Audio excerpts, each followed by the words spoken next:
vamos a empezar a hablar acerca de lo que es las ya enfermedades propiamente del aparato respiratorio y, bueno, básicamente vamos a hablar de las más conocidas. Entre ellos tenemos al EPOC, luego hablaremos un poco de asma y luego algunas otras enfermedades ya poco menos conocidas, pero que también se deben manejar por ustedes porque son parte del examen, ¿no? Primero el EPOC.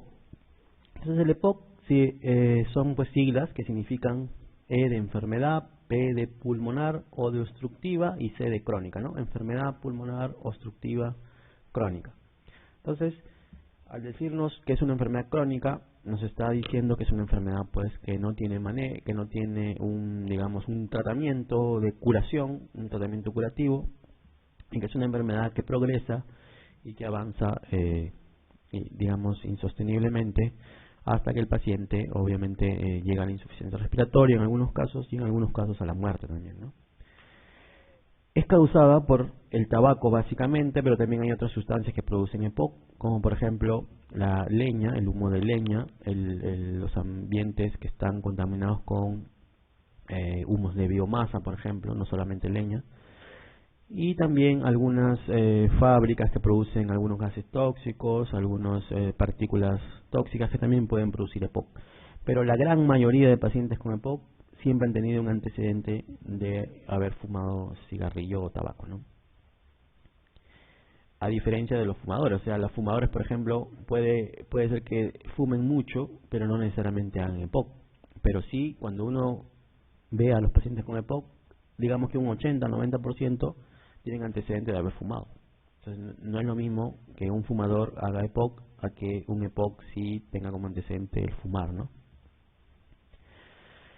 Entonces, ya les decía, el cigarro, el tabaco es el principal causante de EPOC en un gran porcentaje en la mayoría de series que uno ha estudiado, ¿no?, en el mundo. Y es justamente por esto, porque tiene una gran cantidad de sustancias, muchas de ellas tóxicas, y ustedes ya conocerán algunas, como por ejemplo, una de las más conocidas es, por ejemplo, este de aquí, el arsénico, por ejemplo, que es un gas venenoso. El alquitrán, sobre todo, es el más conocido en el caso del cigarro, y es el que produce el efecto cancerígeno. Entonces, cuando les pregunten a ustedes cuál de las sustancias, de las casi 400 sustancias que tiene el cigarrillo, es la que produce el cáncer, es el alquitrán, ¿no? El alquitrán es la sustancia que tiene más relación con el cáncer de pulmón, y no solo de pulmón, sino también de otros órganos, como por ejemplo vejiga, boca, lengua, cavidad oral, etcétera, ¿no? Luego hay otras sustancias como el benzopireno, que también, el DDT, miren que es un insecticida, también lo tenemos en el cigarro, ¿no? El arsénico, ya les decía, el amoníaco, el ácido cianhídrico también, el metanol, que es un carburante para cohetes, también lo tiene el cigarro, la acetona que las mujeres usan para limpiarse las uñas, que es un solvente, también lo tiene el cigarro. Naftalina, miren.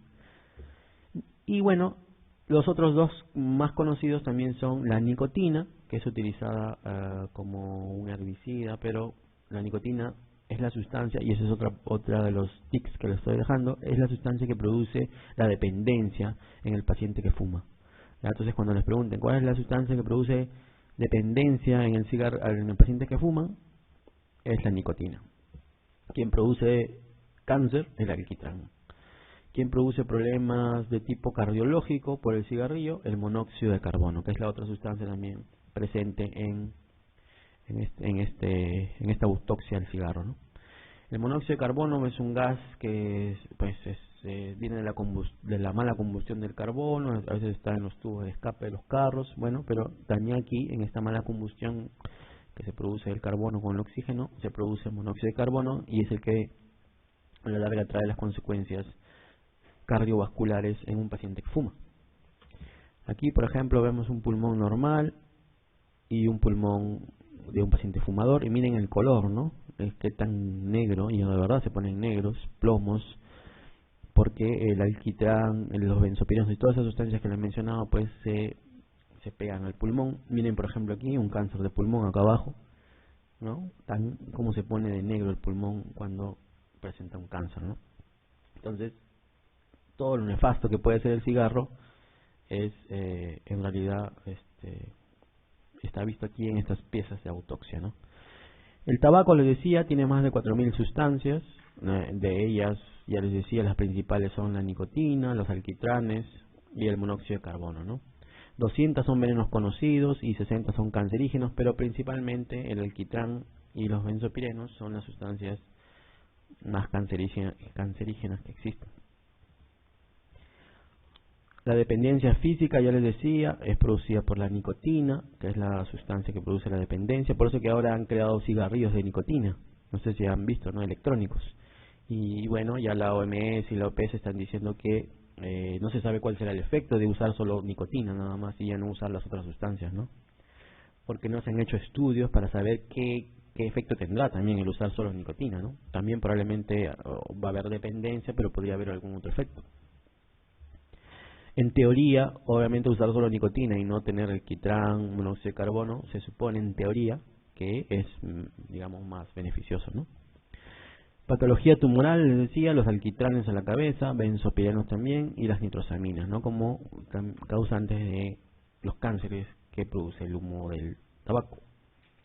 Efectos cardiovasculares, ya les decía, el monóxido de carbono y también en menor grado la nicotina, pero principalmente el monóxido de carbono. La nicotina más está relacionada a la dependencia, ¿no? A la dependencia del fumador. Miren aquí otra vez un pulmón de fumador, todo negro, enfisematoso probablemente, lleno de alquitrán, de benzopirenos, de acetona y todas las 4000 sustancias que les había dicho, y un pulmón sano. Miren cómo es rosadito, ¿no? Sin ninguna lesión, etcétera. Acá al revés, zonas rosadas son las menos. Entonces ya les decía, el tabaco muy relacionado con el EPOC, y el EPOC es una enfermedad crónica de las vías aéreas, en este caso que se divide en dos. Una es la bronquitis crónica y otra es el enfisema pulmonar. Esta clasificación que les traigo aquí es una clasificación relativamente, no tan antigua, pero relativamente pasada, porque actualmente ya las sociedades neumológicas y sociedades médicas están hablando de fenotipos de EPOC. Ya no estamos hablando de solo bronquitis crónica o enfisema, sino estamos hablando de pacientes que pueden tener incluso ambas características juntas o separadas y que además se están asociando en un fenotipo mixto, que le llaman el mixto asma-EPOC. O sea, además de tener bronquitis crónica como una enfermedad propia del EPOC, además de tener enfisema también, están asociando el fenotipo mixto, que es el asma-EPOC, y están asociando también las agudizaciones. Eso quiere decir que hay pacientes que pueden tener bronquitis crónica y además ser agudizadores. Agudizadores quiere decir que el paciente recae, que tiene agudizaciones más de 2 veces al año. A eso le llaman un paciente agudizador. Y no es agudizador si no tiene pues más de 2 episodios al año de agudización del EPOC, digo, ¿no? Entonces, ahora están haciendo esa mezcla, ¿no?, de fenotipos, mezclando estos dos tipos básicos con el mixto y además con las agudizaciones. Les digo eso porque eso es muy actual ya, no creo que se lo pregunten todavía, ¿no? Es muy actual, es de hace unos 2 años o menos. Recién este año, el año pasado, nomás se ha visto esto de los fenotipos ya como una clasificación nueva para EPOC que recién va a entrar en boga en estos años todavía, ¿no? Sin embargo, todavía seguimos hablando de estas dos grandes patologías. El tabaco, ya les decía, también se relaciona mucho con el cáncer de pulmón. Es la principal causa del cáncer broncogénico, por ejemplo, ¿no? El tabaco y además del EPOC, obviamente. El tabaco a nivel de la vía aérea, a nivel de los bronquios, produce muchas manifestaciones, muchas alteraciones, ¿no? Una de ellas es la pérdida de los cilios. Ustedes conocen los cilios, este movimiento ciliar que tiene un ritmo y una frecuencia, digamos, permanente. Esto se va perdiendo con el tabaco también, este movimiento ciliar, este barrido de las sustancias que pueden ingresar a la vía aérea se va perdiendo por efecto del tabaco. Ahora, no solo se va perdiendo el movimiento, el barrido, sino también los cilios se van perdiendo, ¿no? Se van cada vez viendo que hay cilios mucho más cortos, mucho más inmóviles y que no producen pues el efecto mecánico de barrido que es el normal, ¿no? No solo hay efecto en los cilios, también hay efecto en el cambio de las células. de las células epiteliales de la mucosa bronquial, ¿no? Cambios en el tamaño, en la forma, empieza a producirse la atipia, luego de eso probablemente la displasia, el cáncer in situ y luego obviamente el cáncer ya mucho más agresivo y metastásico. Entonces empiezan a haber cambios ya desde un inicio cuando uno empieza a fumar, en tanto en las células como en el sistema ciliar. La alteración de los núcleos, ya les decía también, que producen atipias, células binucleadas, etcétera, que son como promotoras de un posterior cáncer, ¿no? Hay inhibición también de los macrófagos, de las células que producen inmunidad a nivel del pulmón, que son las primeras que salen a combatir a los microorganismos, son los macrófagos.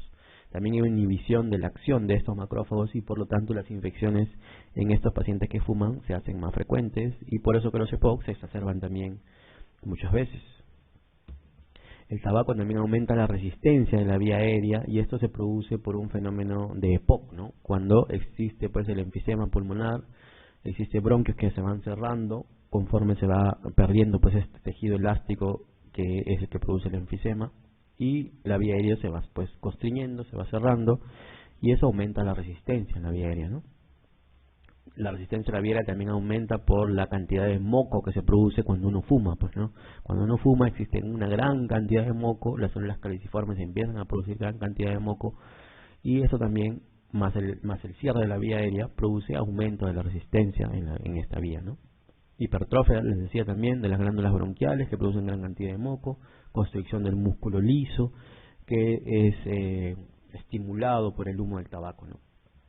Ahora, lo importante aquí es que todas estas alteraciones, tanto en el cilio, en las células, en los músculos, etcétera, pueden regresionar, digamos, pueden revertir si uno deja de fumar, sobre todo en etapas tempranas. Entonces, las personas que dejan de fumar tempranamente, así ya fumen grandes cantidades, esto revierte, ¿no? Este daño revierte y puede volver incluso a la normalidad. Entonces, por eso que cuando nosotros como médicos veamos pacientes o personas que fumen, que empiecen a fumar y todavía no llegan a la dependencia, debemos, pues, obviamente indicar que dejen de fumar, porque todas esas alteraciones que ya se presenten desde un inicio pueden revertirse y pueden ceder, ¿no? Incluso totalmente, ¿eh? Bueno, ya les decía, el EPOC es una enfermedad respiratoria crónica, es una enfermedad básicamente de la vía aérea, sobre todo cuando hablamos de bronquitis crónica, pero también es una enfermedad del parénquima, cuando hablamos de enfisema. Entonces, ustedes tienen que diferenciar eso, ¿no? El EPOC tiene dos enfermedades, una que es la bronquitis crónica, que el problema es en la vía aérea, en los bronquios, y la otra enfermedad que es el enfisema, que el problema ahí es en el parénquima, ¿no? En el parénquima pulmonar, en el pulmón propiamente, no en la vía aérea, sino en el pulmón.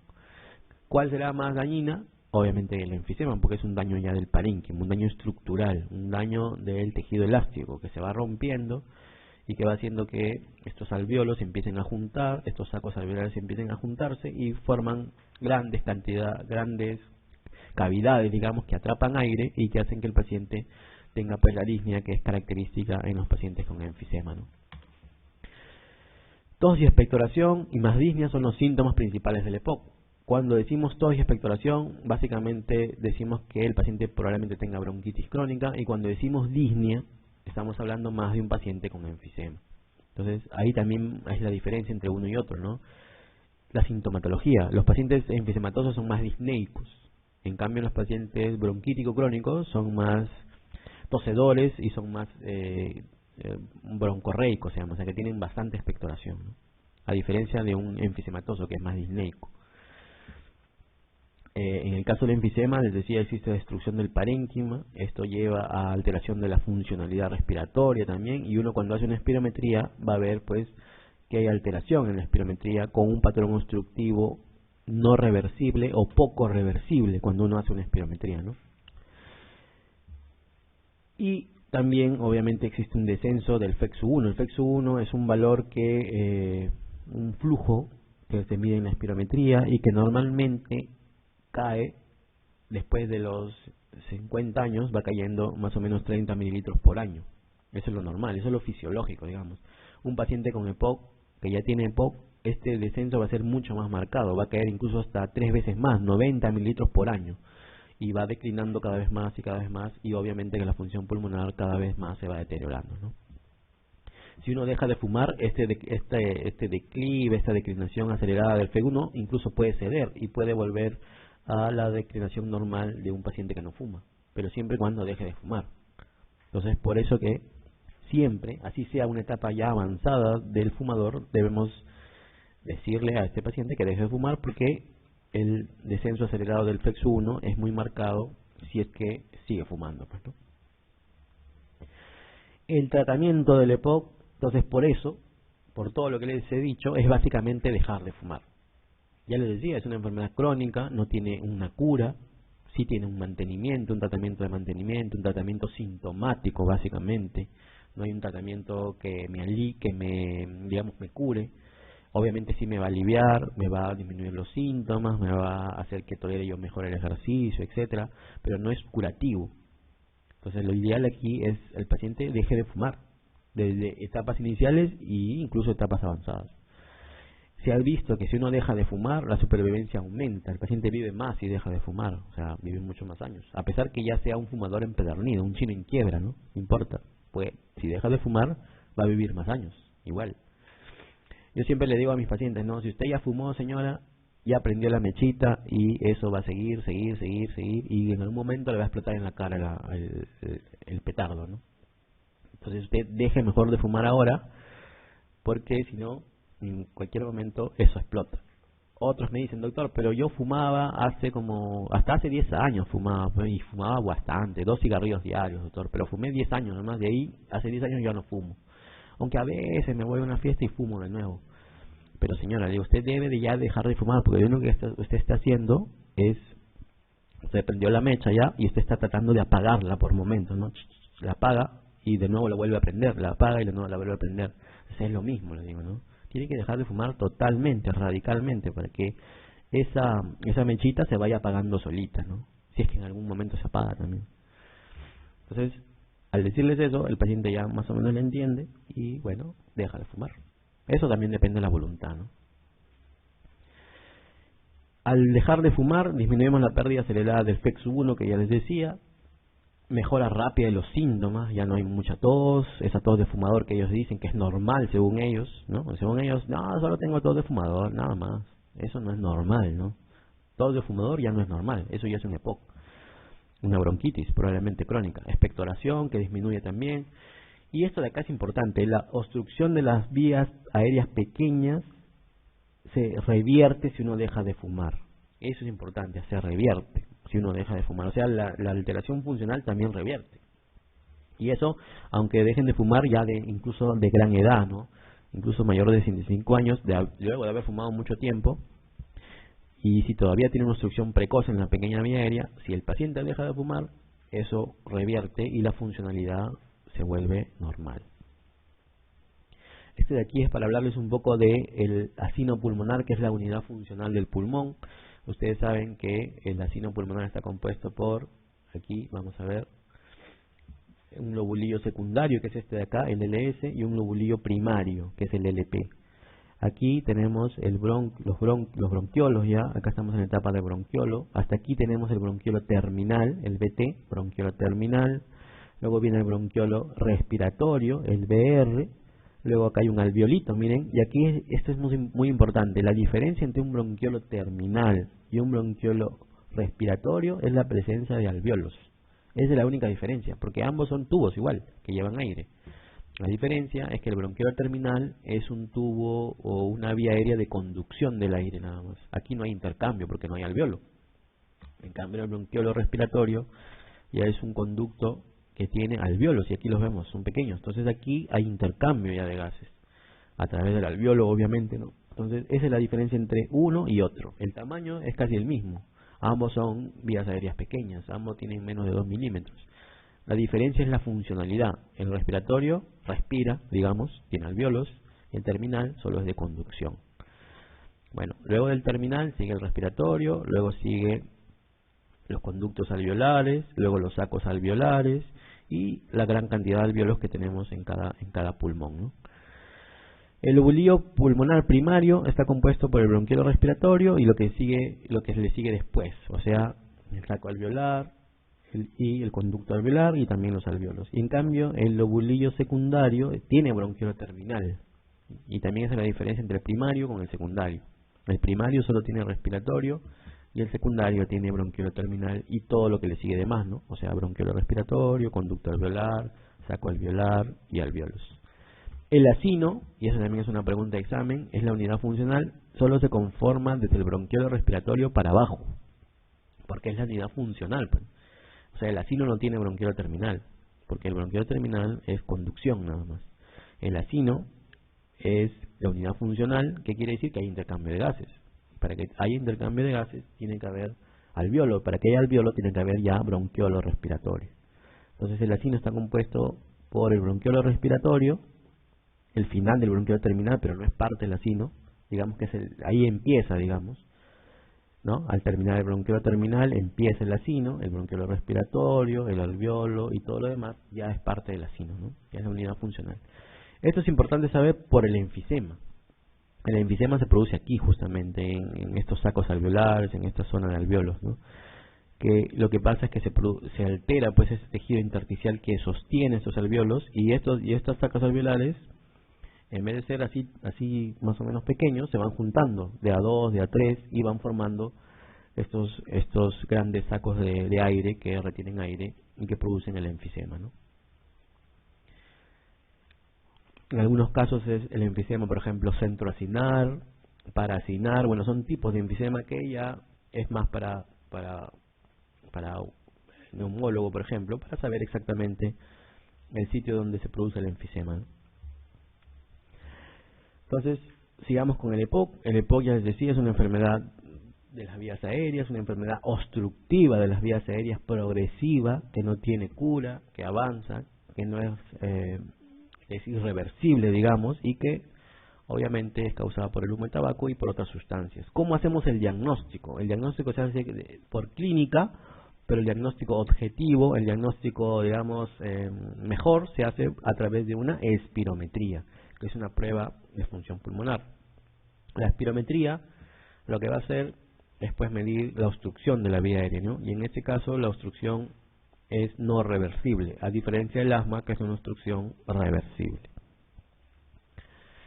En el EPOC, yo les decía, se asocian dos enfermedades: el enfisema, que es el agrandamiento permanente de los bronquiolos terminales. Miren, por eso les hice el acino, ¿no? El agrandamiento de los bronquiolos terminales, con destrucción de la pared del alveolo, pudiendo o no presentarse fibrosis.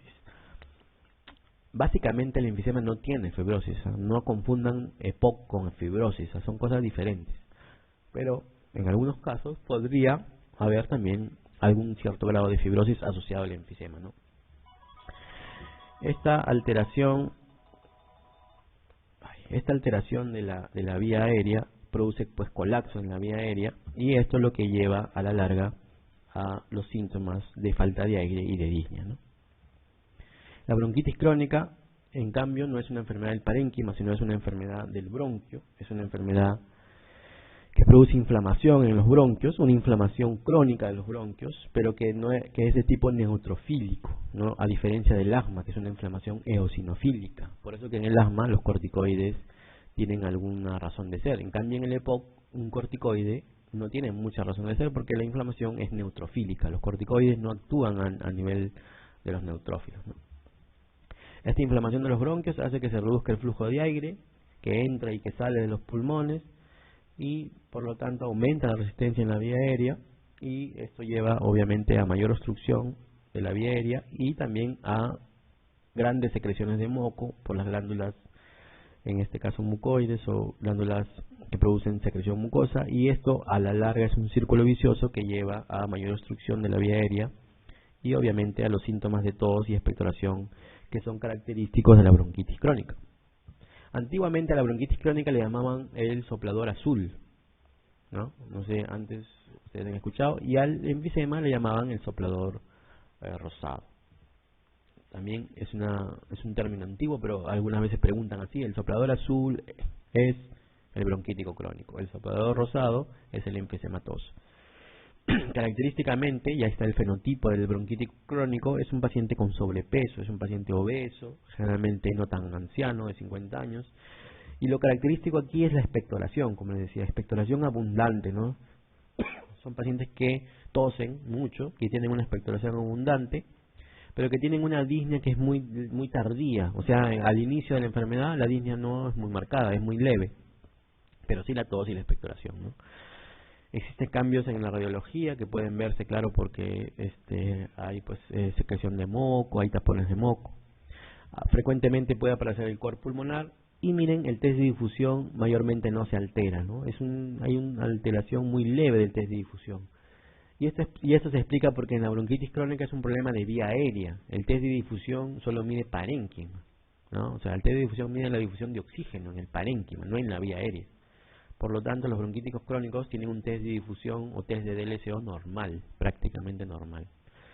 A diferencia del enfisema, eso lo diferencia uno del otro.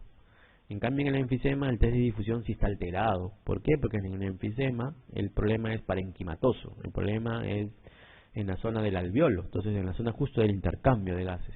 Por eso, en el enfisematoso, el test de difusión sí está bien alterado, dependiendo del grado de enfisema, ¿no?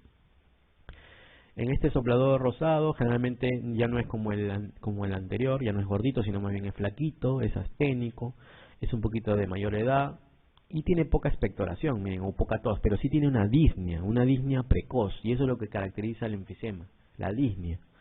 O sea, es un paciente delgado y que se agita pues rápidamente, que no puede subir escaleras, que no puede ir al baño porque se agita.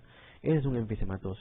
En cambio, un bronquítico es gordito, que tose, ¿no? Y tose y tiene mucha flema, pero no se cansa. En el caso del enfisema, hay signos radiológicos sí importantes, mucho mayores que en los de la bronquitis. Hay a veces hiperinsuflación, a veces vemos zonas con bulas, atrapamiento de aire, ¿no? Pulmones negros, como lo llaman algunos radiólogos. La capacidad de difusión, les decía, es muy baja. Y la resistencia en la vía aérea está poco alterada, porque el problema no es de vía aérea, el problema es de parénquima. En cambio, en los bronquíticos crónicos sí, el problema de la vía aérea, la resistencia sí está aumentada, porque ahí sí el problema es de la vía aérea. Estos pacientes sí obtienen mejoría, sobre todo los enfisematosos, con broncodilatadores, ¿no? Por lo general progresan desfavorablemente a pesar de haberles dado broncodilatadores. Ahora, importante saber es que ambos, tanto el bronquítico crónico como el enfisematoso, ambos se tratan con broncodilatadores. Ese es el tratamiento de mantenimiento, digamos, de base de un EPOC, a diferencia de un asma, que el tratamiento es un antiinflamatorio. Entonces, eso también es importante que lo diferencien, porque se los pueden preguntar, ¿no? ¿Cuál es el tratamiento de base del asma, por ejemplo? Es los antiinflamatorios, los corticoides. ¿De qué tipo? Inhalados, tópicos. ¿Cuál es el tratamiento del EPOC? Los broncodilatadores. ¿De qué tipo? Inhalados también, tópicos. Entonces, esa es la diferencia, ¿no? EPOC, broncodilatadores, asma, antiinflamatorios. También hay que definir lo que es exacerbación de EPOC, que es, digamos, digamos que es el empeoramiento de los síntomas de un paciente que ya tiene síntomas de EPOC, pues, ¿no? Que tiene disnea, que tiene tos, pero que en algún momento de su enfermedad empeora sus síntomas. Cuando el paciente empeora sus síntomas, a eso le llamamos exacerbación de EPOC. Entonces va a empeorar su disnea, que ya la traía, ¿no? Digamos que en vez de cansarse al subir 5 pisos, se cansa al subir 2 pisos, entonces está empeorando su disnea. Aumenta la tos, que se hace pues mucho más evidente, mucho más frecuente, y también aumenta el volumen y la purulencia del esputo. A veces esos pacientes tosen, pero tosen una tos con una expectoración blanquecina, pero en los casos de exacerbación ya la expectoración se vuelve amarilla, purulenta y en algunos casos hasta hemoctoica. Entonces, de ahí, todos estos cambios, podemos decir que el paciente se está exacerbando, que tenemos una exacerbación de EPOC. ¿Cuáles son las causas más frecuentes? Las infecciones de cajón, o sea, no es no es de la telectasia, no es el infarto, son las infecciones. O sea, los pacientes con EPOC se infectan frecuentemente, sobre todo si son pacientes que tienen un EPOC cada vez más serio, digamos, si tienen un EPOC grave o muy severo o muy grave, ellos se exacerban más. ¿Cuál es a la cabeza la principal causa? Infecciones. Y dentro de las infecciones, ¿cuáles? Las bacterianas. O sea, primero bacterias, luego virus y luego otras causas ya, ¿no? pero principalmente bacterias. Y dentro de las bacterias, la principal, y que siempre preguntan, el Haemophilus influenza. Ese es el principal agente bacteriano relacionado con exacerbación de POC. Ahora, eso va a depender de la gravedad, por eso les decía. Si el paciente tiene un EPOC muy severo, ya no va a ser el Haemophilus, ahí sí va a ser la Pseudomonas aeruginosa. O sea, si el EPOC es muy severo, ya entran gérmenes más virulentos, más agresivos. En este caso, si el EPOC es grave o severo, la exacerbación probablemente sea causada por Pseudomonas. Si el EPOC es entre leve a moderado, probablemente la causa sea el Haemophilus influenza. Otros gérmenes también relacionados está la Monaxella catarrhalis y el Streptococcus pneumoniae también, al igual que las neumonías, ¿no? Que la principal causa es el Streptococcus pneumoniae. Los virus también entran aquí, algunas bacterias, otro tipo de bacterias gram negativas también, pero son menos frecuentes. Y a mayor compromiso, como les decía, mayor cantidad de gérmenes agresivos. Listo, yo creo que